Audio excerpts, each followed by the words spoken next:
দেখতেছি বা একটা জিনিস আসতেছে, চোখের পলকে যেমন চলে যায়, আপনি চিন্তা করেন কখন গেল, তখন পাশের একজন বলে আপনি কথা বলতেছিলেন, এই মন্দিরটা পাস হয়ে চলে গেছে। যাই কিনা যে আল্লাহর হাবিব বলছেন, যখন জান্নাত থেকে ফেরেশতারা আসবে, বান্দা তখন মুমিন কথা বলতে থাকবে, এই কথাবার্তার মুখ থেকে তার রূহটা কবজ হয়ে যাবে, আল্লাহর বান্দা জান্নাতের অধিবাসী হয়ে যাবে।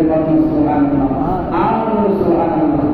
এর উপরে আল্লাহুম্মা সাল্লি আলা সাইয়্যিদিনা মাওলানা মুহাম্মদ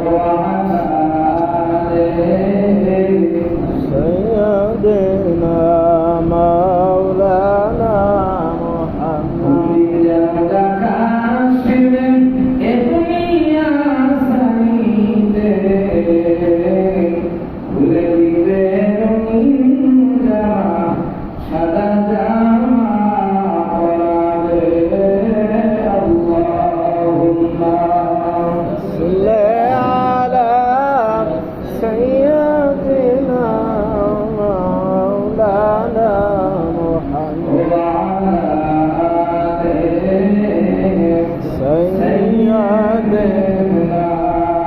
হাবিবানা মুহাম্মদ।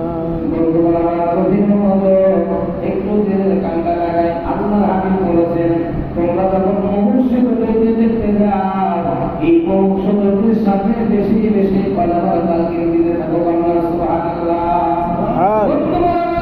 হাবিবে কিবরিয়া বলেন, কোন মনুষ্যদের সাথে যখন তুমি দাঁড়াতে বসে যাবে, সূরাতুল ইয়াসিন তেলাওয়াত করতে থাকো, যদি তার মৃত্যুটা হয়ে যায়, এই সূরাতুল ইয়াসিন তেলাওয়াতের উসিলায় আল্লাহ তাআলা তার আযাবটা কমায় দিবে, আসানির সাথে কিয়ামতের সাথে তার মৃত্যু দিবে। আল্লাহ সুবহানাল্লাহ, সুবহানাল্লাহ।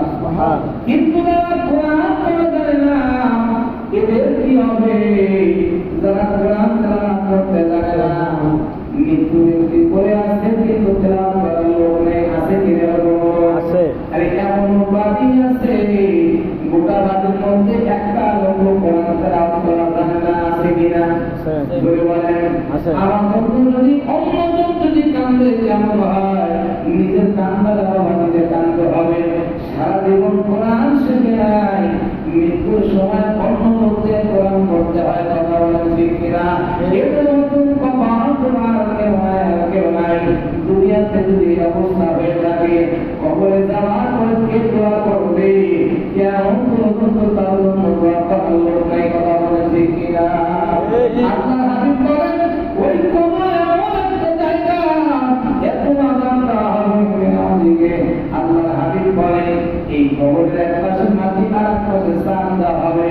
বান্দা এক পাশে হাতের মধ্যে ঢুকে যাবে, বান্দা হাওয়া করে কাঁদতে থাকবে। আল্লাহর হাবিব বলেন, এই কান্না পৃথিবীর কোন মানুষের কান পর্যন্ত পারবে না, আযাব দেওয়া থাকবে। আল্লাহর হাবিব বলেন, দুনিয়ার যত পশু পাখি আছে, এই পশু পাখির কানে আওয়াজ চলে যায়। অনেক সময় দেখা যায় কবরস্থানের আশপাশ দিয়া ছাগল হোক গরু হোক, এদের চলতে আর দরকার করে পানিগুলো করতেছে। কথা বলে ঠিক কিনা? আর বাবা কবরে আযাব দেখি বাবা, একটা পশু পাখি বাবা কান্না করে, তার কোনো হিসাব নাই, তার কোনো হিসাব নাই। আছে কি হিসাব? পশু পাখির কোনো হিসাব নাই। ওই পশু পাখি আর সহজ করতে থাকা নেই। আশরাফুল মাখলুকাত সৃষ্টির সেরা নেই, যেই আশরাফুল মাখলুকাত যেই নবীর উম্মত হওয়ার জন্য নবী রাসূলুল্লাহ পর্যন্ত আল্লাহর কাছে দোয়া করেছে, আর সেই নবীর উম্মত হয়ে তুমি নামাজ পড়ো না, সেই নবীর উম্মত হয়ে আজকে তুমি সুদ খাও, এই নবীর উম্মত হয়ে আজকে তুমি ঘুষ খাও, এই নবীর উম্মত হয়ে আজকে তুমি মহিলা মানুষ বেপরদায় চলাফেরা করো। কথা বলে ঠিক কিনা? ওই কবরের কথা যদি কেউ ভাবে, ওই কবরের কথা যদি কেউ চিন্তা করে, তাহলে বেশি ওয়াজ লাগবে না, বেশি কোরআন হাদিস পড়া লাগবে না। যদি 5টা মিনিট যদি কবরস্থানের সামনে দাঁড়ায়, একটু যদি বাবা নজর করো, একটু যদি খেয়াল করো, তোমার বেশি দূরে যাওয়া লাগবে না। ওই একটা নজর তোমার জীবন ভর হয়ে দিবে। কথা বলে ঠিক কিনা? এই জন্য আমরা রসুল বলছে যে তোমরা বেশি বেশি কবরস্থানে যাও। কোথায় যাও? কবরস্থানে যাও। এই জন্য বলা হয়েছে কবরে গেলে কবরের ওই দৃশ্যটা দেখলে তোমার মনে একটা আতঙ্ক সৃষ্টি হবে, আরে আমার সুলতানি থেকে গেল, আমি আজকে মসজিদে নাই, আমার সুলতানি থেকে গেছে, আজকে আমার নামাজ নাই, আমার তো লজ্জা হওয়া দরকার। আপনি যদি নামাজ না পড়েন, সুলতান মুস্তান কবরে দোয়া করেন, কেউ আপনার বিরুদ্ধে মামলা করবে না। মামলা কি করবে? কিন্তু আপনি অনন্তকাল জাহান্নামের মধ্যে আপনি পড়ে থাকবেন। কিয়ামত শুরু হওয়ার আগে আপনার কিয়ামত অটোমেটিক শুরু হয়ে যাবে। কিয়ামত অনেক দূরের কথা, অনেক দূরে। এখনো মৃত্যু আমার আপনার সামনে ওয়েট করতেছে যে কোনো সময়। যেমন ওই আপনার দেখবেন সাপ আহার করার জন্য বসে থাকে, সামনে দিয়ে একটা যত লাভ মারে, ওই আহার করার জন্য ভাগ করে সাপটা ঘুরে বেড়ায়, ফেলে কিনা? আমরা অনেক সময় দেখি মোবাইলে যে আমাদের আজরাইল এইরকমই বসে আছে, বাবা গাড়ি হওয়ার সাথে সাথে কোনো ওয়েট নেই, কোনো দেরি নেই, আপনাকে ধরে ফেলবে। আর একবার যখন আপনাকে ধরবে, হাজার চেষ্টা করলে আর ছেড়ে দিবে না। কাজে বাবাজির আমার আজকে আলোচনা ছিল যে মৃত্যু কাউকে রেহাই দেবে না।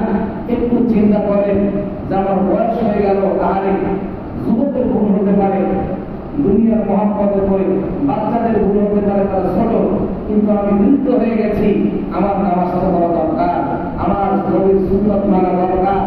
আমার অনেক মানুষ আছে এমনি রাস্তাতে ঘুরে কিন্তু নামাজ পড়ে না, আছে না? অনেকেই আছে কোনো কাজ নাই। আমার কত মানুষ নাস্তিকদের সাথে, নাস্তিকদের কথা মেনে এই দুনিয়ায় দেখা যায় নামাজের সময় বসে দাবা খাবে। দাবা খাবে কিনা? অনেক সময় রাস্তার আশেপাশে সারাপুর অনেক জায়গায় দেখা যায় মুসলমান দাঁড়িয়েওয়ালা মুসলিম মানুষ বসে থেকে দাবা খাবে। আল্লাহ হাবিব বলছেন যে হাত দিয়ে দাবা খাইলে ওই হাতটা জাহান্নামের পিঠ হবে, জাহান্নামের মধ্যে জাহান্নামের মধ্যে তাকে দেওয়া হবে। আল্লাহ নাউযুবিল্লাহ।